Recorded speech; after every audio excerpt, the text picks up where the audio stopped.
కథ పేరు మూడు టెంకాయలు. ఒక ఊరిలో ఒక రైతు ఉండేటోడు. వాడు పేదోడైనా చాలా మంచోడు, నిజాయితీపరుడు. నిరంతరం దేవుని భక్తితో కొలిచేటోడు. ఉన్న 4 ఎకరాలని కష్టపడి పండించి వచ్చిన డబ్బుల్లో తనకు కావలసినంత ఉంచుకొని మిగతాదంతా దాన ధర్మాలు చేసేటోడు. ఊరికొచ్చిన సాధువుల్ని, పేదల్ని ప్రతిరోజు తన చిన్న పాటుపడిన ఇంటికి అన్నానికి పిలుచుకొని వచ్చేటోడు. పంచభక్ష పరమాన్నాలు పెట్టకపోయినా పప్పు చారులతో కడుపు నిండా ప్రేమతో పెట్టి అందరినీ ఆనందపరిచేటోడు. రైతు భార్య కూడా చాలా మంచిది. ఏమాత్రం ఇసుకోకుండా సంబరంగా అందరికీ సేవ చేసేది. వాళ్ళ భక్తి చూసి ఆ పరమశివుడు పరవశించిపోయి ఒకసారి వాళ్ళు గుడికి వచ్చినప్పుడు అడగకుండానే ప్రత్యక్షమైనాడు. మీ భక్తి, పేదల పట్ల ప్రేమ మామూలువి కావు. మీలాంటి వాళ్ళు ఉండడం వల్లనే లోకంలో ఇంకా ధర్మం ఒక్క కాలి మీదన్నా నిలబడతా ఉంది. అందుకే మీకు 3 టెంకాయలు ఇస్తా ఉన్నా. అవి మామూలు ఇట్లాంటి అల్లాటప్ప టెంకాయలు కాదు. కోరుకున్న కోరికలు కండ్లు మూసి తెరిచేలోగా నెరవేర్చే మహిమగల టెంకాయలు. మీరు బాగా ఆలోచించుకొని ఏవైనా కోరుకొని టెంకాయ కొట్టండి. మీ కోరిక రెప్పపాటులో నెరవేరుతుంది. ఇట్లాగే హాయిగా 10 మందికి సేవ చేస్తా, ధర్మాన్ని కాపాడుతా, కలకాలం చిరకా గోరింకల లెక్క కిలకిలా నవ్వుకుంటా సంబరంగా బతకండి అంటూ దీవించాడు.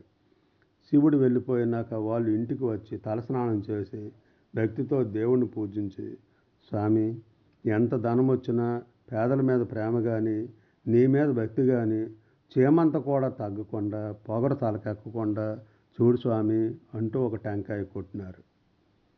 స్వామి, నిరంతరం దాన ధర్మాలు చేస్తా భక్తులను, పేదలను ఆదుకోవడం కోసం ఈ జన్మకు తరగనంత సంపద ఇవ్వు స్వామి అంటూ రెండో టెంకాయ కొట్టినారు.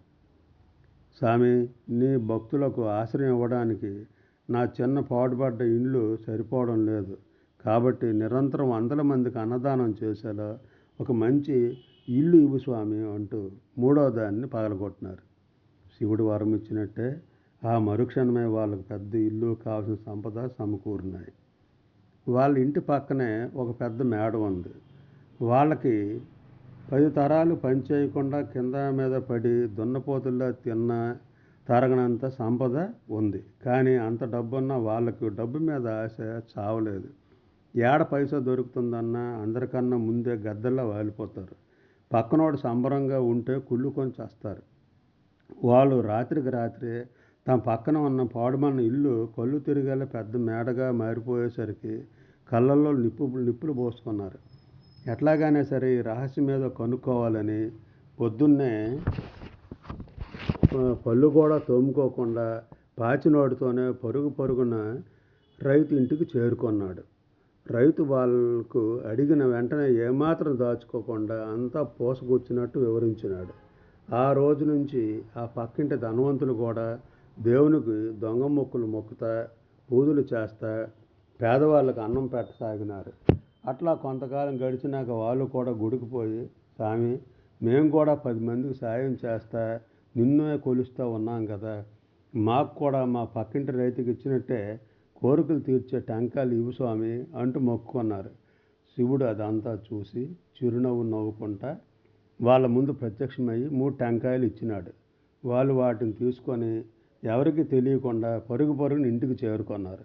చేరుకున్నాక ఇద్దరు ఏం వరం కోరుకోవాలన్నా అని ఆలోచించసాగినారు. ఆమె చెప్పేది వానికి నచ్చదు, వాడు చెప్పేది ఆమెకు నచ్చదు.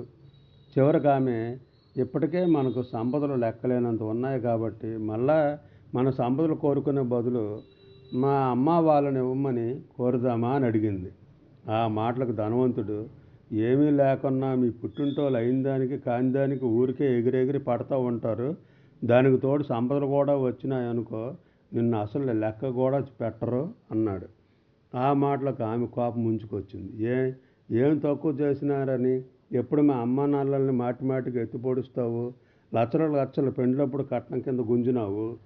పెండ్లి అయినాక చెరువు కింద 10 ఎకరాలు పొలం గుంజినావు. ఇంకా సాలవా? అయినా నీలాంటి వాళ్ళకి ఎన్ని మర్యాదలు చేసినా చేయలేదని నోళ్ళు నొక్కుకుంటూ ఉంటారు అంది మెటికలు విరుస్తా.